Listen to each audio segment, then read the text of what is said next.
नमस्कार, मैं मंजू लुधियाल और आप सभी का स्वागत है खबर में। आज पूरे दिन क्या रहेगा खास, कौन सी खबर बटोरेगी सबसे ज्यादा सुर्खियां, देखिए हमारे खास बुलेटिन खबर आज की में।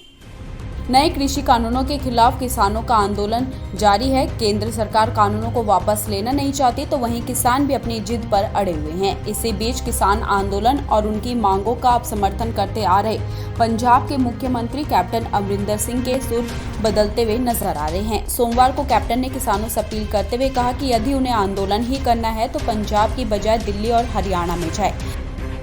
भारत में कोरोना वायरस संक्रमण का इलाज करा रहे मरीजों यानी एक्टिव केस में बच्चों की संख्या में इजाफा हुआ है। हाल ही में आयोजित बैठक में पेश किए गए E1G के डेटा से इस बात की जानकारी मिली। EG1 के पास ही देश में कोविड आपातकालीन रणनीति तैयार का जिम्मा है। हालांकि जानकारों का कहना है कि इस बदलाव का नाटकीय नहीं किया जा सकता।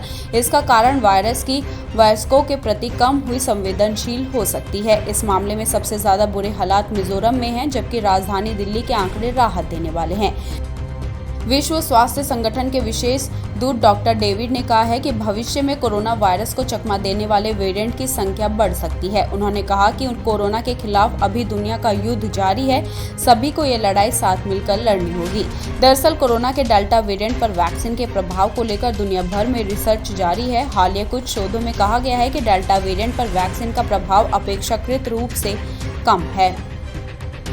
भारतीय इतिहास के पन्नों में भुला दिए गए जाट आइकॉन राजा महेंद्र प्रताप सिंह ने जिस शैक्षिक सामाजिक परिवर्तन का सपना देखा था उसको पूरा करने का समय आ गया है। जिस अलीगढ़ मुस्लिम विश्वविद्यालय की स्थापना में उन्होंने भूदान दिया, उसने भले ही उन्हें सम्मान ना दिया हो, लेकिन अब उसी अलीगढ़ में जाटलैंड के नायक के रूप में विश्वविद्यालय की स्थापना होने जा रही है। मंगलवार को प्रधानमंत्री नरेंद्र मोदी स्वयं इसकी आधारशिला रखेंगे। इस खास मौके पर राजा महेंद्र प्रताप सिंह के वंशजों की गरिमामय मौजूदगी रहेगी। इसके साथ ही 14 सितंबर 2019 को लिया सीएम योगी आदित्यनाथ का यह संकल्प भी पूरा होगा, जब उन्होंने तुष्टीकरण की राजनीति के चलते उपेक्षित कर दिए गए राजा महेंद्र प्रताप सिंह को यथोचित सम्मान दिलाने का वचन दिया था।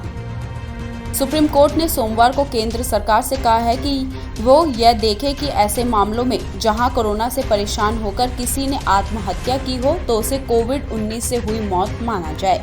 इस बारे में राज्य को नए दिशा निर्देश दिए जाए। जस्टिस MR शाह की पीठ ने कहा कि हमने आपका शपथ पत्र देखा है, लेकिन कुछ बातों पर और विचार करना चाहिए।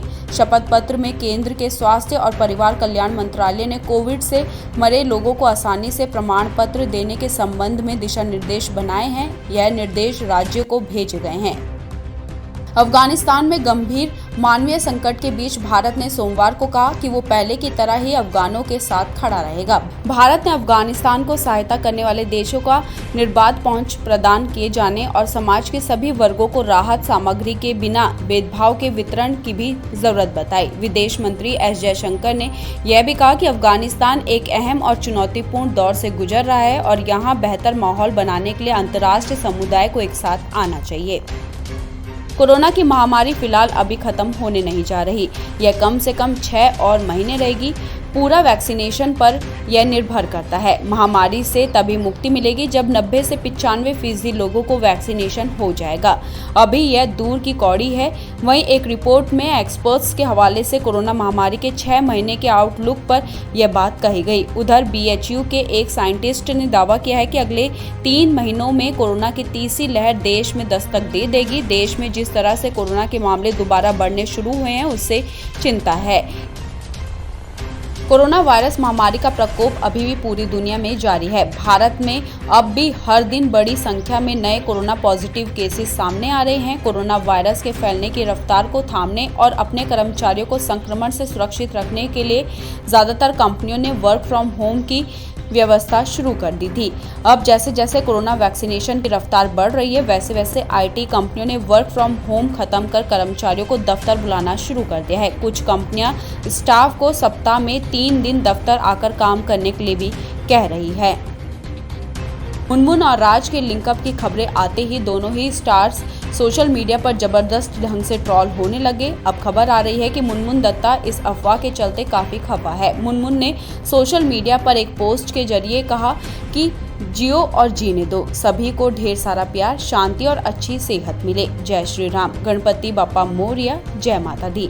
आपको बता दें कि इससे पहले राज की सोशल मीडिया पर उनके और मुनमुन के लिंकअप की अफवाह को लेकर एक बयान जारी कर चुके हैं। राज ने लिखा था कि इस प्रकार की अफवाह फैलाना सरासर गलत है और इसका उनकी पर्सनल और प्रोफेशनल लाइफ पर गलत असर पड़ सकता है। विजय द्वारा निर्देशित हाल ही में रिलीज हुई कंगना रनावत अभिनीत फिल्म थलाइवी को दिग्गज अभिनेता रजनीकांत से ढेर सारी प्रशंसा मिली। सुपरस्टार रजनीकांत ने न सिर्फ कंगना की फिल्म देखी बल्कि डायरेक्टर और पूरी टीम की भी तारीफ की। वो उनके काम से बहुत प्रभावित हुए। आपको बता दें कि थलाइवी सिनेमाघरों में रिलीज हो चुकी है। एक सूत्र के अनुसार रजनीकांत ने फिल्म को पसंद किया और विजय सर को फोन किया। व्यक्तिगत रूप से उन्हें इतनी कठिन फिल्म के लिए बधाई दी। उन्होंने कहा कि एमजीआर और जयललिता जैसे हस्तियों पर प्रतिनिधित्व करने के लिए यह एक बहुत ही कठिन फिल्म है।